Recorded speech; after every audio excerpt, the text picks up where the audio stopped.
I want to tell you about a night in Buxton. I was touring for 9 months playing Algernon Moncrief in The Importance of Being Earnest. For the first few months, every performance felt alive, every audience was fresh, and I was fully present. Then somewhere around month 4, something changed. I was still delivering lines, still hitting the marks, still getting the laughs, but I was on autopilot, going through the motions, not really there.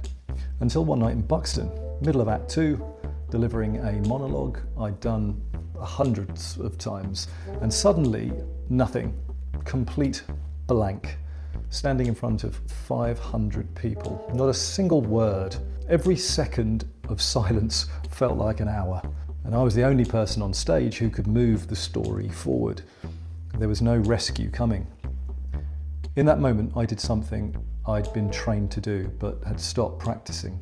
I stopped trying to remember. I took one breath, low in my belly. I really looked at the other actors. I listened to the room. I felt the silence. And it came back.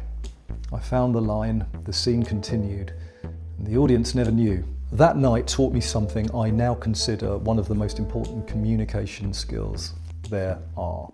Presence isn't a state you arrive at and keep, it's something that you return to over and over.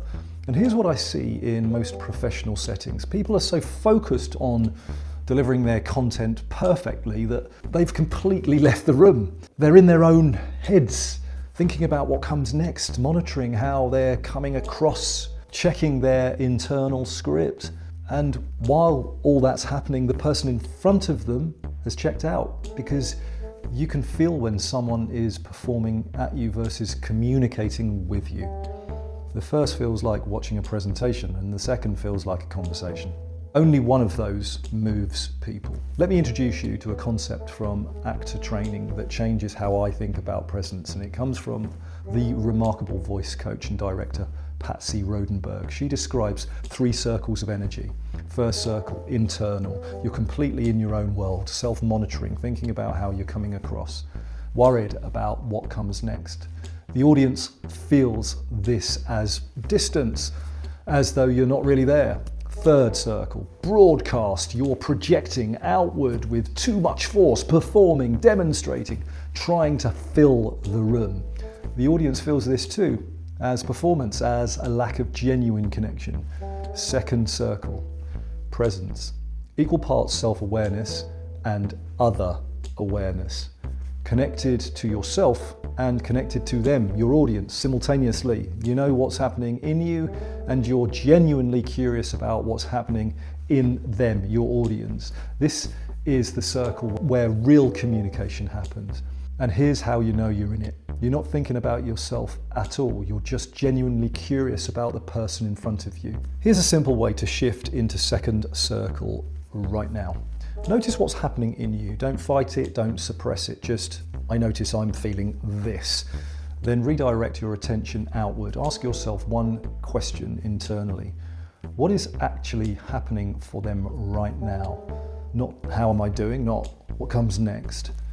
What is actually happening for them right now? Are they engaged, confused, resistant, already convinced and waiting for permission to act? The moment you get genuinely curious about another person, your internal experience shifts from threat to information and data, and you arrive in second circle.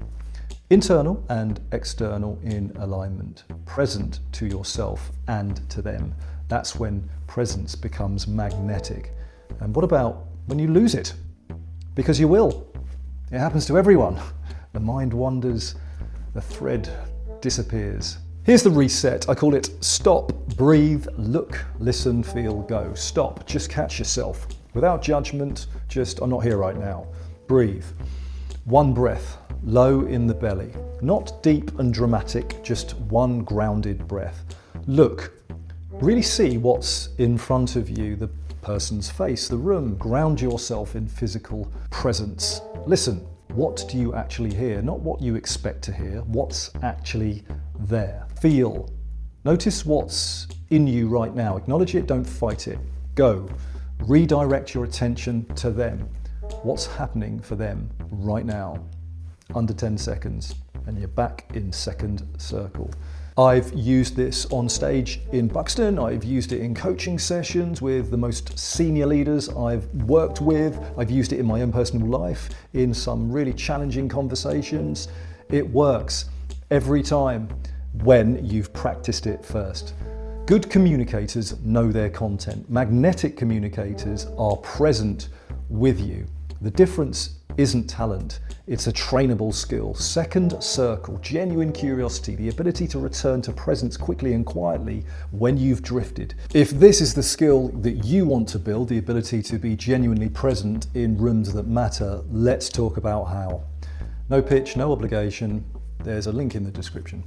Next week, content and why your best story is probably buried in the appendix and how to move it to the front. I'll see you then.